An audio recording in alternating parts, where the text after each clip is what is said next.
All right, somebody dies, and they always watch them for 4 days before they buried them. Why did they do that? So the spirit of the could have 4 days to have communion with them. And then there's another reason, and that is that some Native American holy men would go into a trance, always for 4 days, just like Jesus and others. They'd go into a trance, and they would appear to be dead. They'd appear to have no breathing, no heart rate. Now, the great Paiute prophet Wavoka did this, and Tecumseh had the same type of experience, and many others.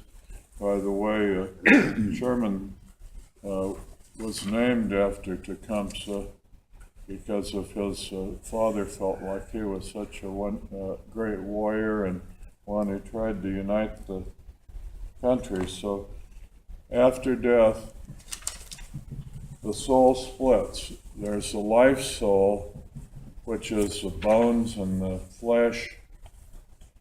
And it still has some memory and power. That's why they are very careful to always bury or cremate, and always respected the bones of the dead, because the bones still carry some memory and power.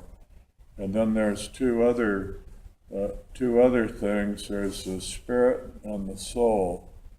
And the spirit and the soul remain together after death. The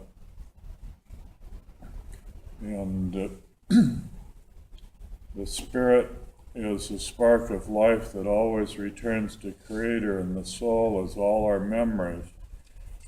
So after death, then they are buried, and in the southeast area, they are buried in stone boxes. And that spaghetti gorget represents a life soul. And this was shown to the children and shown to the people, because by looking, they didn't have written language. By looking at these things, they knew what was going to happen. So after they died, the first thing that happened to them was they're met by ancestors. And these are some depictions of ancestors. They're always found in pairs. They're never found with burials. They're found in sites of ancient temples. And the ancestors, a man and a woman, guide the soul to a portal, which they depicted as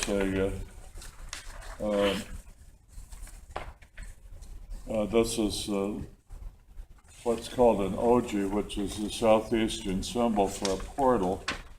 And also, this is the same design that's on a copperhead rattlesnake.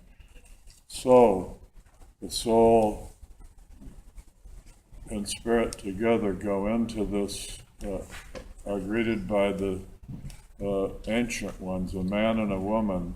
There's no judgment. Then they go into this dark, dark, dark hole. They go into the void, or what they call in Spanish, la nada. Go into complete nothingness and darkness.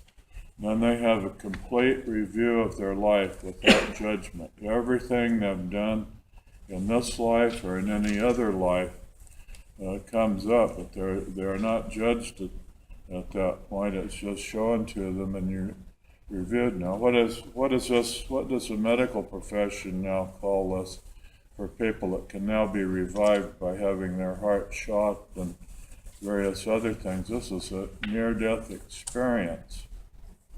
Now, back in those days, you didn't have a heart attack and your heart start fibrillating and have somebody shock it. You died. So, but they knew this. They knew about the life, about the complete, how when they went into this complete dark tunnel, Everything they ever did was going to be reviewed. And when you're floating in this, I had a near-death experience. When you're floating in this complete darkness and nada, nothing, it's just like floating and floating and floating, and you see nothing, you feel nothing, you are nothing. So then you come out of this snake, or come out of this darkness into a dark world, and then you walk, the souls walk across the earth to the great western sea, to the Pacific Ocean. And this is the cosmology of the people in the southeast and northeast. Souls all go to the west, they go to the Rainbow Bridge, across to the next world. Then they wait in the camp of the dead on the Pacific Ocean. Now, I sometimes wondered if the camp of the dead was San Francisco or Hollywood. I'm just kidding, but anyway, someplace there in the Pacific Ocean is the camp of the dead. So the dead spirits would wait there. And what were they waiting for? This hand, you can see it tonight when you go out there. See the three stars? And if you look at it, you can very easily see that it's a hand. And in the middle of the hand, there's a very fuzzy little thing, which we call the Great Nebula in Orion, or M42. And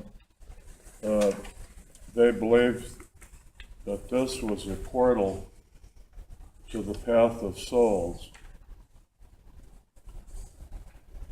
And when the Orion sank in the west, then the soul and spirit would make this big jump to go through this portal or this hole in Orion. And the southeastern people saw this as a hand. The Mayans saw it as a triangle in the sky with the portal or the nebula of Orion in the middle of it. So anyway, so you make this huge jump. Now what happens if you don't make the jump? You fall back to the earth. You fall back to the earth, you have both your spirit and soul are still there.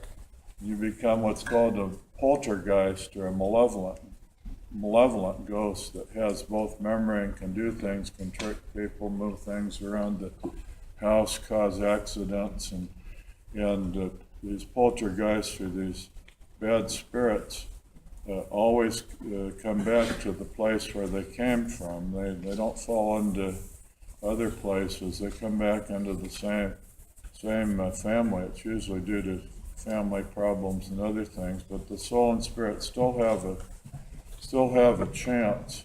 And later on, if they can make the leap again. So you can see the hand there on the left with the eye and the serpents. We'll talk about the serpent in a minute. Here's a picture of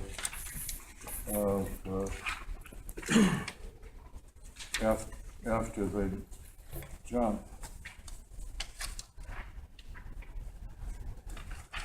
So, now this cosmology is not just present among the Native Americans about Orion being the portal.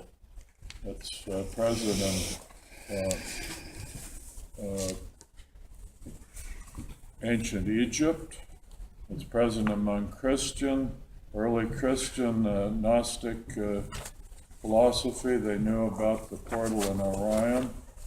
And anyway, it's been very well known. It's known throughout the world. The hand and the eye are present in Tibet and Egypt and all over. So anyway, so you make this big leap and you make it. And so, but then you have to cross a bridge. And what's a companion of Orion? Dog star. Yeah, Sirius. Sirius. Solo. There's this bridge. If you've been mean to animals, this dog is there waiting for you, or a wolf. If you've been mean to animals and it doesn't like you, or if you get dizzy and you're crossing this bridge across this huge chasm, you can again fall down to the earth.